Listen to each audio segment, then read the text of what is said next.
మోంతా పోయింది రాబందు వచ్చింది, మోంతా పోయింది రాబందు వచ్చింది. అయిపోయిన పెళ్లికి మేళాలు వాయించేందుకు జగన్ తాతయ్య బెంగళూరు నుంచి విమానం ఎక్కి టింగు టింగు అనుకుంటూ వచ్చాడు. నోరు తెరిస్తే చాలు నా అక్క చెల్లెమ్మలు నా అవ్వ తాతలు ఇలగిలగిలగిలగిలిగా అంటుంటాడుగా. మరి ఏటైపోనాదో ఇప్పుడు, వాళ్ళంతా గుర్తురావటం లేదో ఏటో. మరి ఇక్కడ తుపాని దెబ్బకు అల్లకల్లోలం జరిగిపోతుంటే అన్న తుపాను ఉన్నన్ని రోజులు బెంగళూరు కొంపలో పడి గోలు గిల్లుకొని అంతా చల్లబడ్డాక ఊడిపడ్డాడు.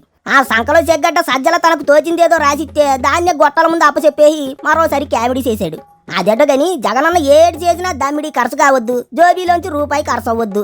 అట్ట చేస్తాడు రాజకీయం. తుపాను బాధితులకు వైసీపీ వాళ్ళు కానీ జగనన్న గాని అనా పైసా ఇవ్వలేదు. చీజే వాళ్ళు ఇచ్చే అవసరం కూడా లేదు. ప్రభుత్వం అన్ని విధాల సాయం చేస్తుంది కానీ బురద చల్లటం ఎందుకని. ప్రకృతి విపత్తులను కూడా చంద్రబాబు గారు ఏదో తయారు చేసి అట్టుకొచ్చి ఏపీ మీద వదిలేస్తున్నట్టు మాట్లాడుతున్నాడు జగనన్న.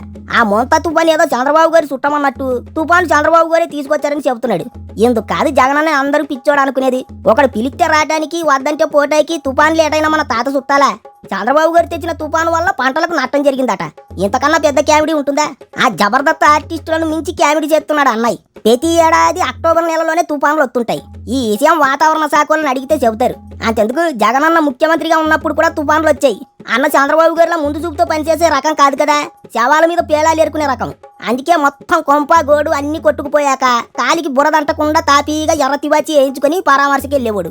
అయ్యా పంట నట్టపోయాం అంటే ఓ ఎడ్డి నవ్వు ఓ ముదనట్టపు ముద్దు. ఈ తప్ప రైతులకి ఏటి ఒరిగేది కాదు. అసలు జగనన్న ప్రకృతి విపత్తుల గురించి మాట్లాడటమే ఓ పెద్ద జోకు. ఎందుకంటే రాష్ట్రానికి ప్రకృతి విపత్తుల కంటే పెద్ద విపత్తు జగనన్నే. ప్రకృతి అయినా కాస్తో కూస్తో కనికరిస్తుందేమో గానీ జగనన్న మాత్రం కనికరం చూపించాడు. వైసీపీ ఆయంలో ఓ వైపు ప్రజలు తుఫాన్తో అల్లలాడిపోతుంటే మరోవైపు అప్పట్లో మంత్రులుగా ఎలగబెట్టిన రోజా లాంటి వాళ్ళు గొడుగులట్టుకుని ఈయన నాళ్ళకు గుర్తొచ్చానావానా అనుకుంటూ రీల్స్ చేసుకున్నారు. అట్లాంటి మనుషులు ఇప్పుడు చంద్రబాబు గురించి పవన్ కళ్యాణ్ గురించి అవాకులు చెవాకులు పేలుతున్నారు. నిజానికి జగనన్న బాధేటో తెలుసా? అంత పెద్ద తుఫాను వచ్చినా ఒక్క శవం కూడా లేవలేదే అని అన్న గట్టిగా యాక్టింగ్ అయిపోనాడట. అదే తానుంటుంటేనా ఈజీగా ఓ 20-30 వికెట్లు తీసేవాడే. ఆ రకంగా అన్నకు యాపీ అయ్యేది. కానీ బాబుగారు తుఫానుకు ముందు నుంచి అందరినీ పరుగులెట్టించి ఒక్క ప్రాణం పోకుండా చూసుకున్నాడు. జగనన్న అసలు బాధ అదన్నట్టు.